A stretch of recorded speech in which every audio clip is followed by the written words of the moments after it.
Now here's an example. I mean, now, here I am talking about simplicity. And you'd probably look at this and think, well, wait a minute here. What in the world has this got to do with simplicity? It's just chalk. It's got everything but the kitchen sink in it. But the point is, it's not all of Gloucester Harbor. I mean, you can go down there and I could have painted the dwarves. I could have painted the background building. I could have painted all this stuff, in detail. And I could have painted the boat also. And then I could have put the reflection from the boat. So that's what I mean by it's too much. Then you don't know what in the world, what's he interested in? Is he interested in the wharf? Is he interested in these people chatting back here? That's just for scale. Or is he interested in the boat? Well, I was interested just in the junk on the boat. Now the junk on the boat is actually sort of complicated, because there are wheels to haul up all the nets, dragger doors, all kinds of metal stuff. 10 times more, of course, than what I put in. So then my problem becomes how am I going to simplify all this complicated stuff down to sort of an interesting design, interesting pattern. So you could sense the pattern, right? The way the shapes work, all these interesting shapes, things, all these triangles, and that's sort of the point of the whole this kind of thing.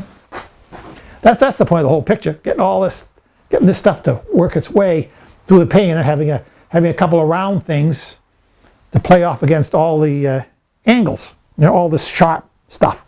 I remember years ago I was looking at a painting by Carl Peters.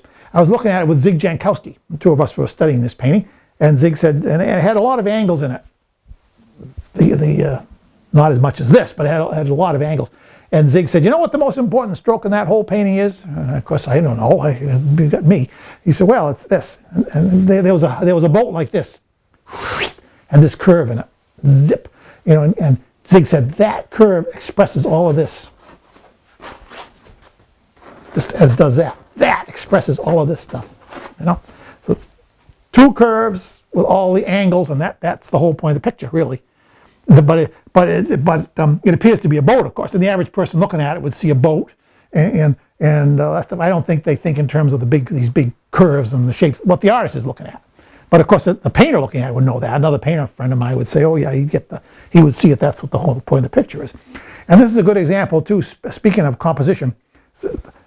Before you paint a picture, before you paint the picture, you've already said horizontal twice and vertical twice. You've already set it in the shape of the canvas. See? So you got two. So it's almost like you already have two horizontal strokes and two big vertical strokes in the picture. So in the painting, you play off against those strokes. I mean, you don't want to repeat these unless you're trying to do something very sober, of course. Something like a cemetery, big dark trees. Then you have a lot of verticals. But I want dynamism in this thing. So the idea is to play everything off of these right angles and this stuff, see? So that's the idea. And then, of course, then the next thing you think about, well, you got all the angles going, and you get the big curves going against the big triangles and all that stuff. So then you have to work up the color scheme, and it's basically a red-green color scheme, isn't it? It's a complementary color scheme. So you got all these reds, and the reds are set off against the complementary greens running through the whole thing. And then you get a little bit of orangey colors, and of course you get the purpley blues to set off the oranges. So you get red, green, purple, blue, sort of orange, purple, sort of running through the whole composition.